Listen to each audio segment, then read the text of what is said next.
Assalamualaikum warahmatullahi wabarakatuh. Bapak, Ibu, saudara-saudara sebangsa setanah air,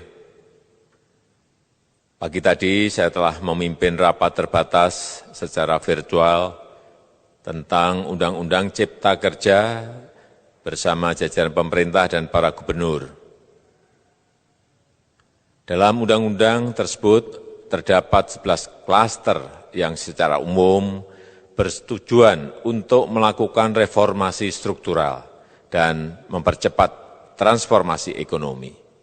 Adapun klaster tersebut adalah urusan penyederhanaan perizinan, urusan persyaratan investasi, urusan ketenagakerjaan, urusan pengadaan lahan, urusan kemudahan berusaha, urusan dukungan riset dan inovasi, urusan administrasi pemerintahan, urusan pengenaan sanksi, urusan kemudahan pemberdayaan dan perlindungan UMKM, urusan investasi dan proyek pemerintah, serta urusan kawasan ekonomi. Dalam rapat terbatas tersebut, saya tegaskan mengapa kita membutuhkan Undang-Undang Cipta Kerja.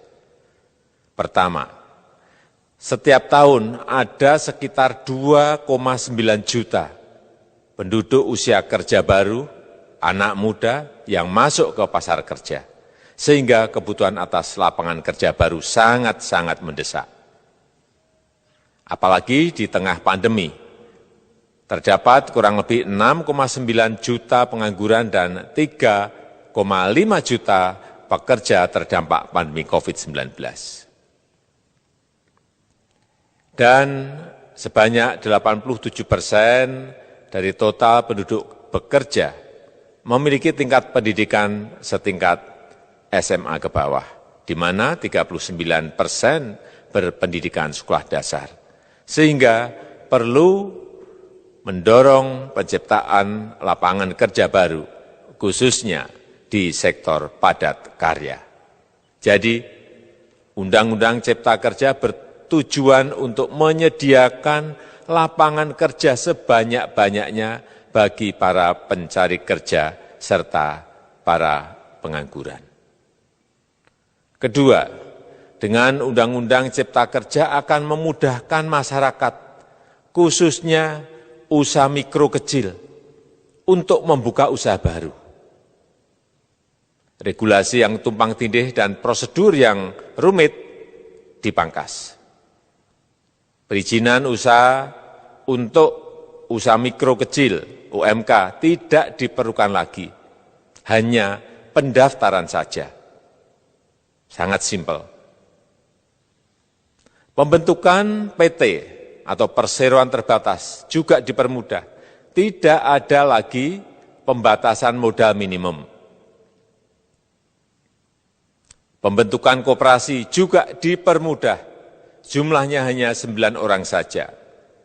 Koperasi sudah bisa dibentuk. Kita harapkan akan semakin banyak koperasi-koperasi di tanah air. UMK, usaha mikro kecil yang bergerak di sektor makanan dan minuman. Sertifikasi halalnya dibiayai pemerintah. Artinya gratis. Izin kapal nelayan penangkap ikan misalnya, hanya ke unit kerja Kementerian KKP saja. Kalau sebelumnya harus mengajukan ke Kementerian KKP, Kementerian Perhubungan, dan instansi-instansi yang lain. Sekarang ini cukup dari unit di Kementerian KKP saja. Ketiga, Undang-Undang Cipta Kerja ini akan mendukung upaya pencegahan dan pemberantasan korupsi. Ini jelas karena dengan menyederhanakan, dengan memotong, dengan mengintegrasikan ke dalam sistem perizinan secara elektronik, maka pungutan liar, pungli dapat dihilangkan. Namun, saya melihat adanya unjuk rasa penolakan Undang-Undang Cipta Kerja yang pada dasarnya dilatar belakangi oleh disinformasi mengenai substansi dari undang-undang ini dan hoax di media sosial. Saya ambil contoh, ada informasi yang menyebut tentang penghapusan UMP, upah minimum provinsi, UMK, upah minimum kota kabupaten, UMSP, upah minimum sektoral provinsi. Hal ini tidak benar, karena faktanya upah minimum regional, UMR, tetap ada. Ada juga yang menyebutkan bahwa upah minimum dihitung per jam. Ini juga tidak benar. Tidak ada perubahan dengan sistem yang sekarang. Upah bisa dihitung berdasarkan waktu dan berdasarkan hasil. Kemudian adanya kabar yang menyebutkan bahwa semua cuti sakit, cuti kawinan, cuti khitanan, cuti baptis, cuti kematian, cuti melahirkan, dihapuskan. Dan tidak ada kompensasinya. Saya tegaskan juga ini tidak benar. Hak cuti tetap ada dan dijamin. Kemudian apakah perusahaan bisa mem-PHK kapanpun secara sepihak? Ini juga tidak benar. Yang benar, perusahaan tidak bisa mem-PHK secara sepihak. Kemudian juga pertanyaan mengenai benarkah jaminan sosial dan kesejahteraan lainnya hilang. Yang benar, jaminan sosial tetap ada. Yang juga sering diberitakan tidak benar adalah mengenai dihapusnya AMDAL, analisis mengenai dampak lingkungan. Itu juga tidak benar. AMDAL tetap ada. Bagi industri besar harus studi AMDAL yang ketat. Tetapi bagi UMKM lebih ditekankan pada pendampingan dan pengawasan. Ada juga berita mengenai Undang-Undang Cipta Kerja ini mendorong komersialisasi pendidikan. Ini juga tidak benar. Karena yang diatur hanyalah pendidikan formal di kawasan ekonomi khusus, di KEK. Sedangkan perizinan pendidikan tidak diatur di dalam Undang-Undang Cipta Kerja ini.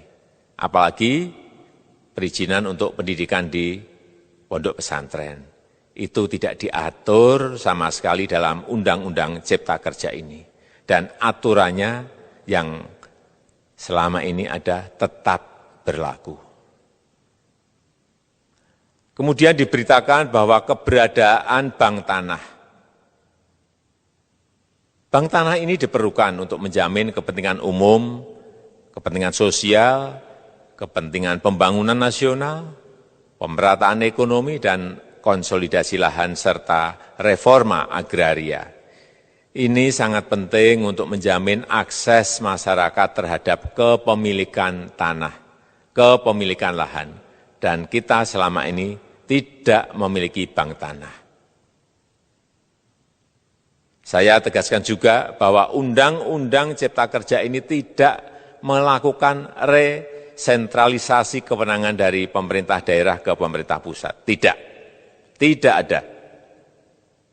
Perizinan berusaha dan pengawasannya tetap dilakukan oleh pemerintah daerah sesuai dengan NSPK, norma, standar, prosedur, dan kriteria yang ditetapkan pemerintah pusat. Ini agar dapat tercipta standar pelayanan yang baik di seluruh daerah. Dan penetapan NSPK ini dapat nanti akan diatur di dalam PP atau peraturan pemerintah. Selain itu, kewenangan perizinan untuk non-perizinan berusaha tetap ada di Pemda, sehingga tidak ada perubahan. Bahkan kita melakukan penyederhanaan, melakukan standarisasi jenis dan prosedur berusaha di daerah. Dan perizinan berusaha di daerah diberikan batas waktu. Ini yang penting di sini. Jadi ada service level of agreement. Permohonan perizinan dianggap disetujui bila batas waktu telah terlewati. Saya perlu tegaskan pula bahwa Undang-Undang Cipta Kerja ini memerlukan banyak sekali peraturan pemerintah atau PP dan peraturan presiden atau Perpres. Jadi setelah ini akan muncul PP dan Perpres yang akan kita selesaikan paling lambat 3 bulan setelah diundangkan. Kita pemerintah membuka dan mengundang masukan-masukan dari masyarakat dan masih terbuka usulan-usulan dan masukan dari daerah-daerah. Pemerintah berkeyakinan melalui Undang-Undang Cipta Kerja ini jutaan pekerja dapat memperbaiki kehidupannya dan juga penghidupan bagi keluarga mereka. Dan kalau masih ada, jika masih ada ketidakpuasan terhadap Undang-Undang Cipta Kerja ini, silahkan mengajukan uji materi atau judicial review melalui MK, Mahkamah Konstitusi. Sistem ketatanegaraan kita memang mengatakan seperti itu. Jadi, kalau masih ada yang tidak puas dan menolak, silahkan diajukan uji materi ke MK. Saya rasa itu yang bisa saya sampaikan pada kesempatan yang baik ini. Terima kasih. Wassalamualaikum warahmatullahi wabarakatuh.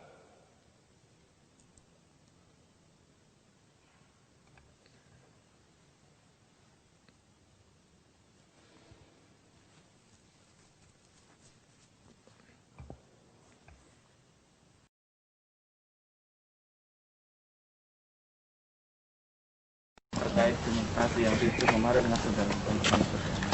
Ya kalau saya menyesali ya kejadian anarki ya, dan itu by design gitu. Kenapa saya mengatakan itu? Karena yang dari mahasiswa, pelajar sama buruh sudah selesai di DPR. Tapi ada sekelompok orang yang tidak mau pergi. Kita nggak mengenal dia siapa. Dan itu berlangsung terus sampai sore di Kota Baru. Ya. Sehingga untuk keluar dari Malioboro dan Kota Baru, penduduk setempat keluar. Ya. Jadi itu by design, saya yakin. Ya. Sehingga sebelum keluar dari Kota Baru pun menghancurkan fasilitas publik itu. Jadi saya ingin nanti siang ada rapat, saya ingin kita pidana, kita tuntut gitu. Karena ini by design gitu. Bukan kepentingan buruh. Ya kita tahu lah. Saya kira Anda perlu mengatakan Mas Mbak tahu kelompok itu aja gitu. Ya kan, supaya tidak main-main gitu, karena dia juga maunya main-main gitu. Semua dengan kekerasan dimanapun, di provinsi manapun itu dilakukan gitu. Gitu. Terkait ada aksi sampai pembakaran juga langsung dari. Oh iya, makanya itu kita tahulah kelompok mana itu. Terus mungkin terkait warga sendiri gimana Mas Saudara? Kan warga sudah mulai melawan kemarin. Ya, saya terima kasih kepada tidak hanya kepada TNI maupun kepada polisi, tapi juga saya terima kasih kepada warga, ya, karena warga juga tahu siapa dia, gitu. Jadi warga ini keluar, baik di Malioboro maupun dari sekitar kawasan Kota Baru sama Ciditiro ya. Dan kita juga menyaksikan bagaimana mereka warga ini bawa tongkat-tongkat bambu untuk berkelahi dengan mereka gitu. Ya mungkin hanya dengan cara seperti itu kita bisa punya keberanian untuk melawan kepentingan-kepentingan yang anarkis gitu. Karena itu bukan karakter kita untuk merusak kotanya sendiri.